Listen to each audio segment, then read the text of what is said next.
Démarrons la séance. Pour démarrer une séance, il suffit simplement de sélectionner un ou plusieurs ordinateurs à l'aide de votre souris, tout simplement. En sélectionnant tous ces ordinateurs, il suffit simplement d'utiliser la boîte à outils qui vient de démarrer à droite.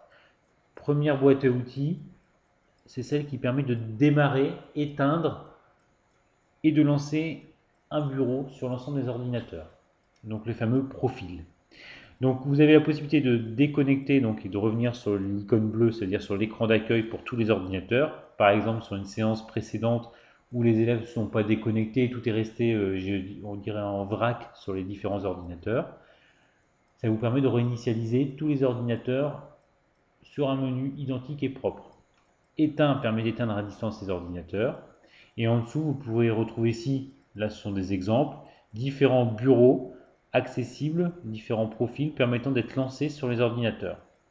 Comme vous pouvez le voir, il y a une notion de P comme de public et de N comme nominatif.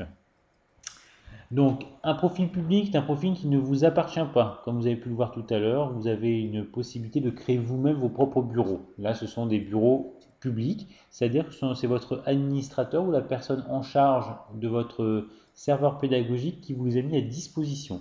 Vous pouvez les utiliser, mais vous ne pouvez pas les modifier.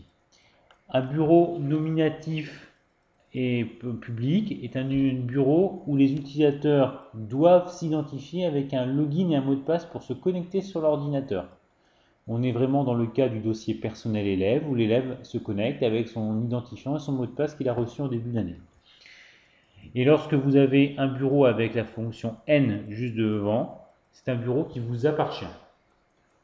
Prenons le cas du bureau cycle 1. J'ai sélectionné le poste 2 et le poste 3 et je souhaite démarrer par exemple avec des petits en maternelle, le bureau cycle 1. Je clique sur cycle 1 et vous voyez les ordinateurs ici démarrer et partir sur la séance pour pouvoir directement retrouver le bureau à l'écran.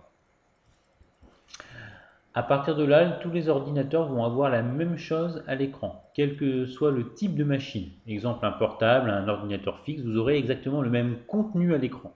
Le but étant d'avoir la même chose sur tous les ordinateurs élèves. C'est vous qui contrôlez, comme on a pu le voir, c'est vous qui ordonnez aux ordinateurs de démarrer. Dans notre cas de figure, le poste 3 est en train de démarrer la séance parce qu'il a arrêté l'activité d'un élève qui a pu démarrer avant et là va lancer la séance prévue sur ce poste. Vous remarquerez que les deux bureaux sont exactement à l'identique. En cas de problème ou dysfonctionnement, exemple, un élève vous indique maîtresse ou maître, j'ai un souci sur l'ordinateur, vous pouvez à tout moment relancer de nouveau le bureau que vous avez mis la première fois sur cet ordinateur-là, afin de le remettre exactement dans le même état que celui d'un de ses camarades. L'idée de pouvoir recharger, restaurer au final en moins d'une minute le bureau à l'identique pour corriger tout problème ou anomalie que rencontre l'élève sur son ordinateur.